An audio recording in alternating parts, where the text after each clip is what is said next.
பற்றிய முக்கிய அறிவிப்புகள் பத்தி தான் இந்த வீடியோல தெளிவா நம்ம பார்க்க போறோம். இபிஎஃப்ஓல பாத்தீங்க அப்படின்னா ஊதிய உச்சவரம்பு உயர்வு, அது மட்டும் இல்லாம குறைந்தபட்ச ஓய்வூதிய உயர்வு, அடுத்ததா முன்கூட்டிய ஓய்வூதியம், இந்த மாதிரி முக்கிய அறிவிப்புகள் மற்றும் முக்கிய தகவல்கள் வெளியாகி உள்ளது. ஸோ இதை பத்தின முழு தகவலை தான் இந்த வீடியோல தெளிவா நம்ம பார்க்க போறோம். இப்ப நம்ம பார்க்க போற செய்திகள் பாத்தீங்க அப்படின்னா இபிஎஃப்ஓ உறுப்பினர்களுக்கு முக்கிய தகவல்களை அளிக்கும் விதமாக தான் இருக்கு. இந்த தகவல் உங்களுக்கு பயனுள்ள தகவலா இருக்கும் அப்படின்னு நம்புறேன். நீங்க இப்பதான் டிடி தமிழ் அப்டேட்ஸ் சேனலை முதல் முறையா பாக்குறீங்க அப்படின்னா சப்ஸ்கிரைப் பண்ணாதவங்க இப்பவே சப்ஸ்கிரைப் பண்ணிக்கோங்க.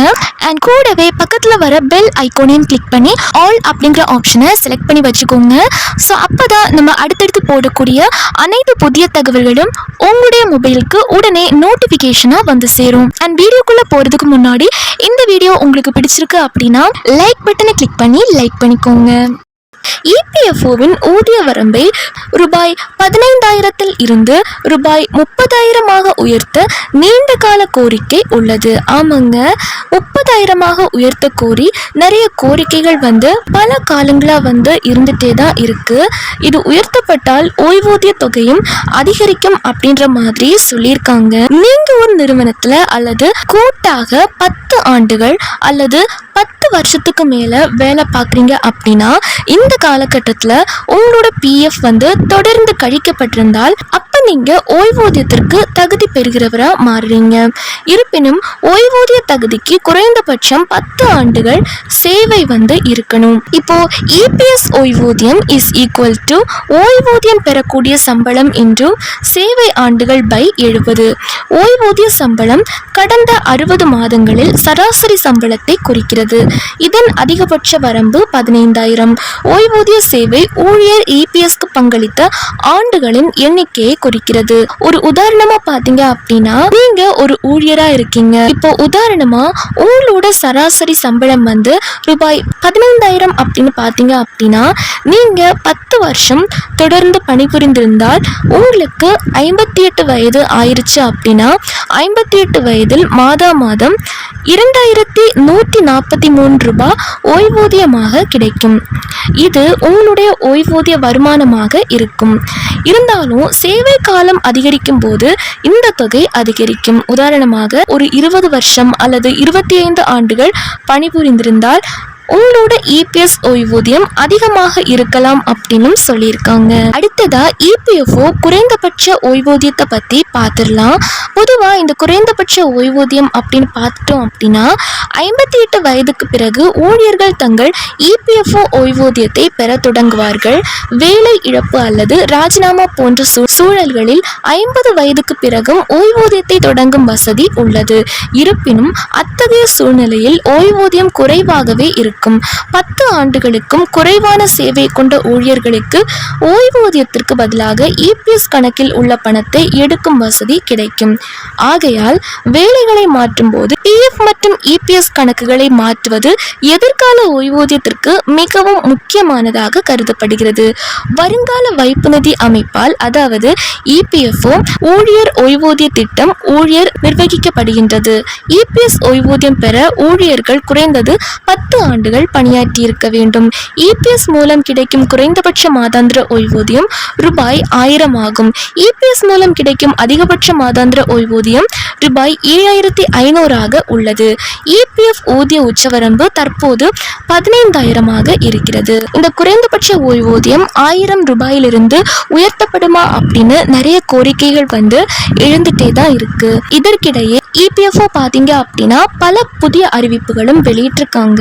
உதாரணமா பிஎஃப் பணத்தை யூபிஐ மூலம் எடுத்து பயன்படுத்தும் வசதியும் அறிமுகப்படுத்தியிருக்காங்க.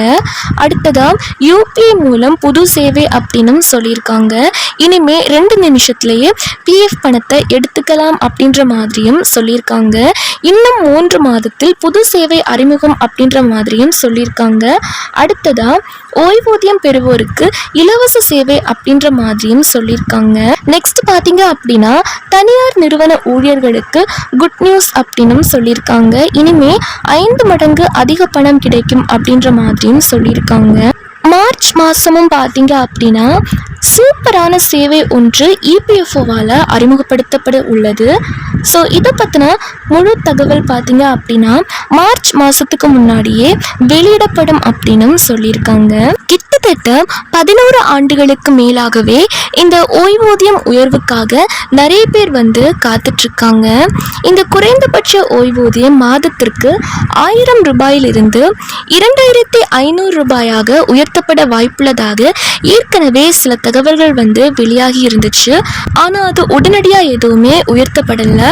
அதுக்கப்புறமா 5000 ரூபாயாக உயர்த்தப்பட அதிகாரிகள் ஆலோசித்து வருவதாக சில தகவல்கள் அப்படின்றது வெளியிடப்பட்டிருந்துச்சு. இபிஎஸ்ஸின் கீழ் குறைந்தபட்ச மாத ஓய்வூதியத்தை உயர்த்துவது குறித்து அதிக விவாதங்கள் நடந்து வருகிறதாகவும் தகவல்கள் வெளியாகியுள்ளது. ஊழியர் சங்கங்கள், ஓய்வூதியதாரர்கள் மற்றும் நிபுணர்கள் மாதத்திற்கு குறைந்தபட்ச ஓய்வூதியத்தை 2500 அல்லது 3000 ரூபாயாக அல்லது 7500 உயர்த்த பரிந்துரைத்துள்ளதாக பல அறிக்கைகள் வெளியாகி உள்ளது. ஆனால் இப்போது அரசாங்கம் ஓய்வூதியத்தை 5000 ரூபாய் அல்லது 10,000 ரூபாயாக உயர்த்தக்கூடும் என்று அறிக்கைகள் கூறுகின்றன. இது தற்போதுள்ள ஓய்வூதியத்தை மாதத்திற்கு ரூபாய் 1000 5 மடங்கு அல்லது 10 மடங்கு உயர்வாக இருக்கும் என்றும் தகவல்கள் தெரிவிக்கின்றன.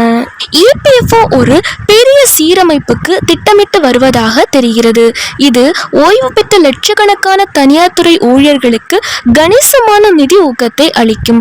அதிகரித்து வரும் பணவீக்கம், உயர்ந்து வரும் வாழ்க்கை செலவுகள் மற்றும் ஓய்வூதியதாரர்கள் எதிர்கொள்ளும் பெருகி வரும் நிதி சிக்கல்களை கருத்தில் கொண்டு குறைந்தபட்ச மாதாந்திர ஓய்வூதியம் ரூபாய் 1000 ரூபாய் 5000 உயர்த்தப்படலாம் என்று வெளிவரும் அறிக்கைகள் தெரிவிக்கின்றன. இந்த நிலையில் பல ஊடக அறிக்கைகள் ரூபாய் 10,000 உயர்த்தப்படும் என தெரிவிக்கின்றன. ஆனால் இது சாத்தியமில்லை என்பதை நம்ம அனைவருமே நினைவில் வைத்துக் கொள்ள வேண்டும். ஏனென்றால் அதிகபட்ச ஓய்வூதியமே ரூபாய் 7500 உள்ளது.